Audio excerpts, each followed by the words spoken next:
Whoa, that was a good one. Try it, Hobbs. Just poke his brain right where my finger is. So this is the last system. It's not the last section. We've got another section after this, but this is the last body system, and it is the nervous system.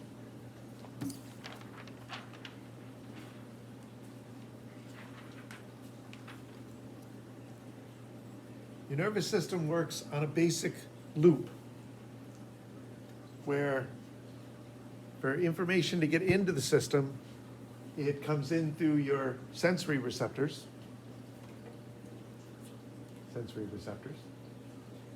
and comes in on a sensory neuron, also called an afferent neuron. And this carries it into the system. Then there are interneurons that relay it and cross-check it and compare it to memory and just make decisions about what to do in response. Now, for something like this, you actually will get a kickback out of your spinal cord that says basically, get your hand the hell off of that. Whereas if you put your hand on it and it was just warm, it wasn't really, really hot, then it would go, your spinal cord wouldn't be involved except to relay it up to your brain. And then your brain would decide, oh, it's getting warmer and warmer, maybe we need to take our hand off of there. And then it would send a message down that goes out your motor neurons. And your motor neurons go to not just muscles, but also glands. Because if you had put your hand on a really hot stove, you would also get a message that goes down to your adrenal glands to release adrenaline, because there's a threat. But that's your basic loop. Sensory receptor, sensory neuron, interneurons, motor neurons, and then muscles and glands.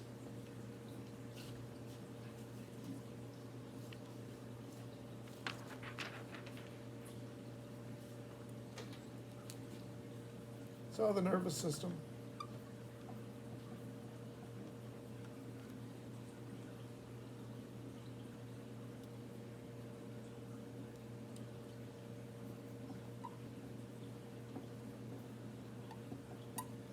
We're going to talk about the spinal cord a little bit, very briefly about the brain, go off to the senses, and then come back to the brain in a little bit more detail.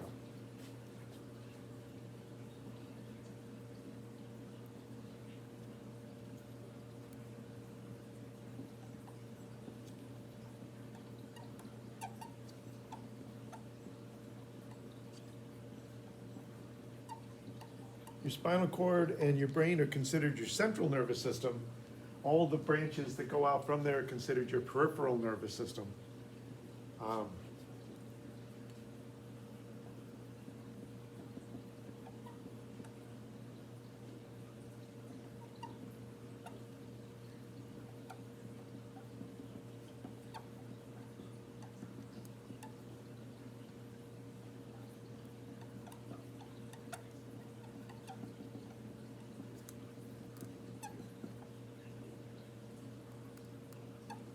I'm going to cover these. I'm going to scribble them down and then talk about them.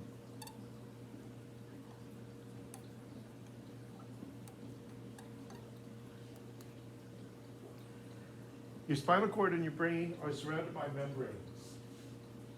Those membranes are called the meninges. Most of you have heard of the disease when they get inflamed and you get meningitis. We've also talked about the blood-brain barrier, where the capillaries that flow through the central nervous system are much more sealed up. They don't leak the way that your capillaries do elsewhere, where things don't have to go through the membranes in order to get out of the capillaries and get to your tissues. Here, in your central nervous system, everything's got to go through the membranes of the capillaries. So there's a whole bunch of dedicated pumps and other sorts of things that are there. You even find things like insulin receptors and insulin being released. They're still trying to figure out exactly what's going on there, but it may have something to do with sugar entry and use in the brain. Your spinal cord and brain have a little bit of layer of fluid around them. The cerebrospinal fluid, well, your spinal cord, to some extent also. is it's a little bit of a shock absorber, where if you get whacked really hard in the head and your head goes back, before your skull hits your brain, the fluid in between has got to be pushed out of the way. So the impact on the brain is lessened. Still can get a concussion that way, but it helps a little bit. And your spinal cord, I'm not tall enough, your spinal cord runs down to the center of the small of your back, and then there are branch nerves from there, but the canal with the fluid in it runs farther down than that, runs down basically to your, it's kind of to your hip bone. And so and it circulates, the cerebral spinal fluid goes around your brain and your spinal cord, so if there's something going on up here, there'll be remnants of it in the fluid, and they can do a spinal tap. They stick a needle in, not fun. Stick a needle into the canal down where they're not gonna hit your spinal cord, and take a fluid sample to see what's going on. Now your nerves are insulated. They have this, what's called myelin wrapping around them that makes the nerve impulses travel faster for reasons I'm not gonna go into. But areas that are insulated are whitish. So your branch nerves are whitish. Now, every nerve has a cell body that is like the support system of these long, skinny cells. And they're off to the side. They're not conducting the impulses, so they're not insulated. But they are somewhat grayish. So areas with a whole bunch of cell body supports are gray. With the wiring, they're white. And the nature of your spinal cord and your brain are set up differently. Stuff's coming into your spinal cord, going up to your brain, coming down from your brain, going out to your muscles and glands. So the spinal cord has the wiring on the outside and the support system on the inside. So it's white matter on the outside and gray matter on the inside. And it's somewhat hollow because our nervous systems are somewhat hollow. Your brain, you want the wiring all interconnecting with each other. So the inside layers of your brain are white matter, and the support system is on the outside, which is why brains are grayish, is that grayish support system is on the outside and the white matter is all on the inside. So the setup is very much connected to what the two are doing, where one's a relay system and one's a processing system. That's processing. And your brain's involved in analysis and memory and decision-making, coordination. We'll come back to that, as I said.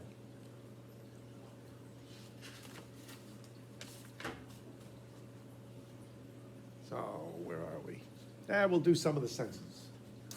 We've got a bunch of senses to get through. It'll take more than one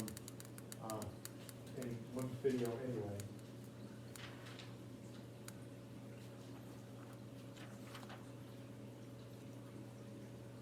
Sight.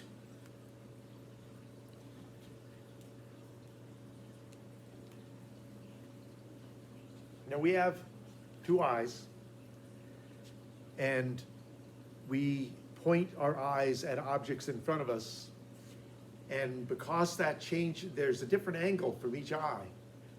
Like when I look at the pen and I switch eyes, it looks like the pen moves. What happens is each eye is seeing the pen against a slightly different spot in the background. And you're not even conscious of that. But your brain is comparing that shift, because if it's up really close, it jumps quite a bit against the background. If it's out a real long distance, it barely jumps at all. And at some point, it doesn't jump enough for you to use that. But your brain uses that shift to figure out how far away things are. So it needs a background that shifts. Against a blank background, it doesn't work terribly well.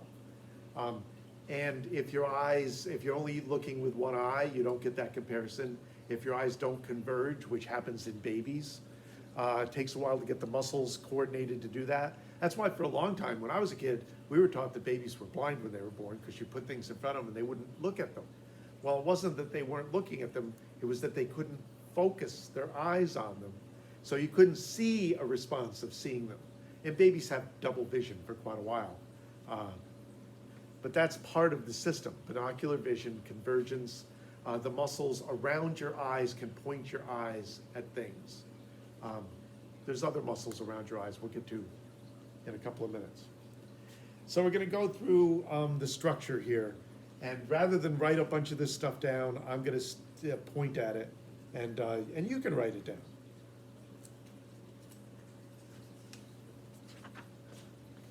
Now, this would be in an eye socket. There'd be an eyelid potentially closing to here and an eyelid potentially closing to here. And the eyelid has a membrane that goes down here and then up across the surface of the eye and up to the other eyelid and down to the edge of the eyelid. That's why if you fold your eyelids, for people that can fold their eyelids over, they're very shiny and membraney. That's the conjunctiva or the conjunctiva. Both pronunciations are allowable. Conjunctiva is the classic Latin pronunciation. But this is in an eye socket. You really don't want stuff to get into the socket alongside the eye. So if you have a membrane that goes along the eyelids and then across the eye and then along the eyelids, all the way back and forth across the whole opening, then the membrane seals off the socket from things getting in from the outside. Things can get trapped up against the conjunctiva, but you know, you get stuff in your eyes and things like that. But it doesn't get back into the eye socket, which would be pretty bad. And of course, if it gets inflamed, you have conjunctivitis, which people have, I'm sure, heard of. This part is clear. It needs to be wet to retain its clarity. So at the base of your eyelids, you have tear ducts. And tear ducts produce a liquid, and then when you blink, you basically wash liquid across the surface to keep this layer wet. If you have trouble with dry eye, then your cornea can cloud up. We'll get to the cornea in a second. But that's the purpose of the tear ducts. We got this little drain in the corner to drain away the fluid that we produce. But that's why you blink. You blink to keep liquid on the surface of the eye. This curved bit is your first level of focus. When light hits this, it bends slightly. It isn't an adjustable focus, it's a set focus. But for some people, this is not evenly curved. It's got spots that are a little flatter and spots that are a little bumpier. And so the light coming in, instead of being evenly focused, is focused slightly different in different areas. That's astigmatism. And that's one of the things that can be affected by LASIK surgery. In LASIK surgery, this is round, of course. It's this window in the front that you can see the colored part through. And what they do is they cut most of the way around it, fold it back, take a laser and carve off the inner layer to adjust the thickness. Basically, they adjust the thickness of this because it is a lens. And they can even it out if you have astigmatism. If you're starting to get farsighted or nearsighted, they can change the focus. Basically, make this take the place of glasses. Now, this is an adjustable focus behind it, but there's a fluid-filled chamber between your cornea and your iris and lens, and up here, there are drains. You're always putting fluid in and draining the fluid off. If you have problems with the drainage system, then you wind up with glaucoma. And this builds up too much pressure, it pushes on everything, the nerves and everything, and it can cause quite a bit of damage. When this is your iris, this is the colored part of your eye. There's a hole in the middle of it, that's your pupil. The pupil, light goes through that way.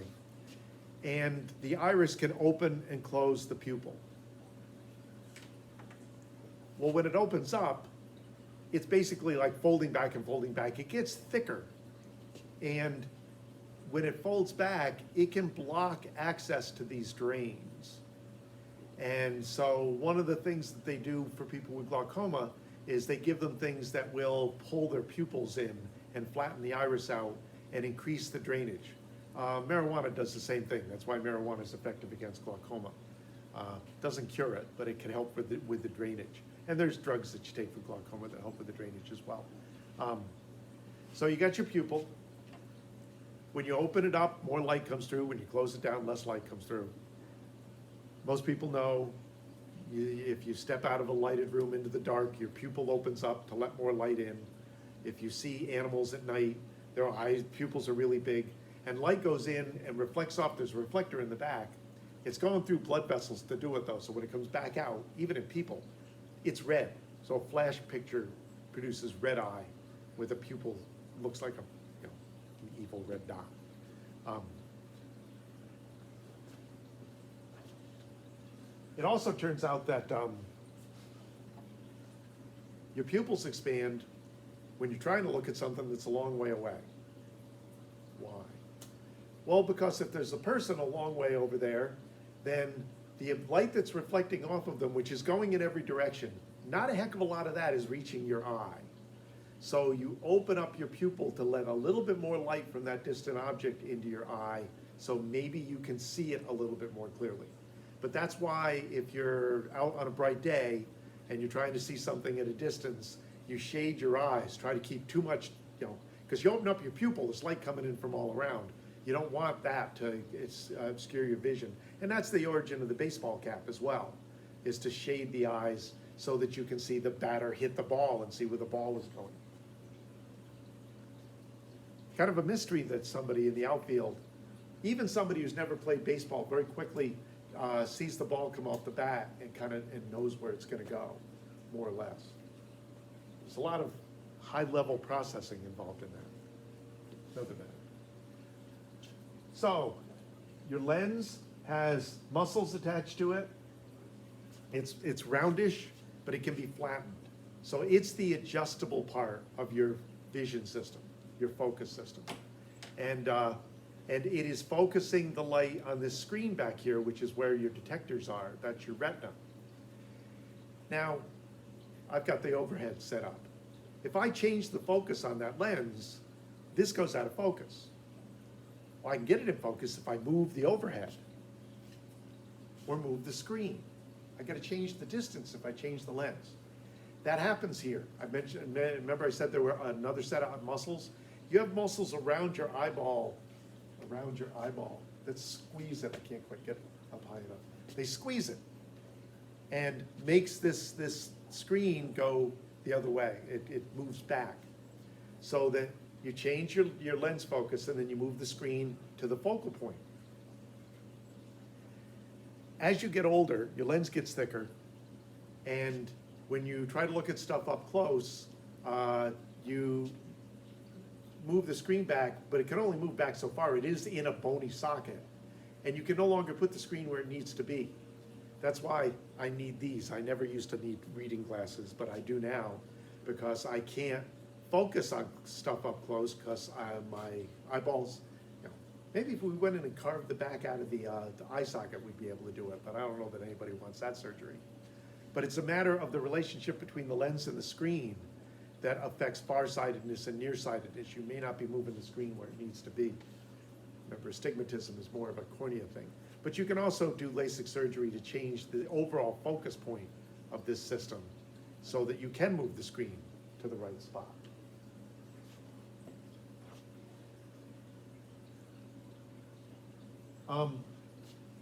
Back here, your nerves and blood vessels run in and out of your eyeball. There's no screen there, so you have a blind spot. Is that, for me, if this is what I'm looking at my fingernail, my blind spot's about here. It's very close to the center of your field of view. Mostly so, here's my blind spot for my right eye, here's my blind spot for my left eye, but my right eye can see the left eye's blind spot, my left eye can see the right eye's blind spot. If it was out to the edge where your nose was blocking it, then you would be blind there. But your brain doesn't let you see it. It would do something in the lab to make you see it, but typically your brain hides it from you. Your retina has different light detectors. There are rods and cones. They're slightly different shapes.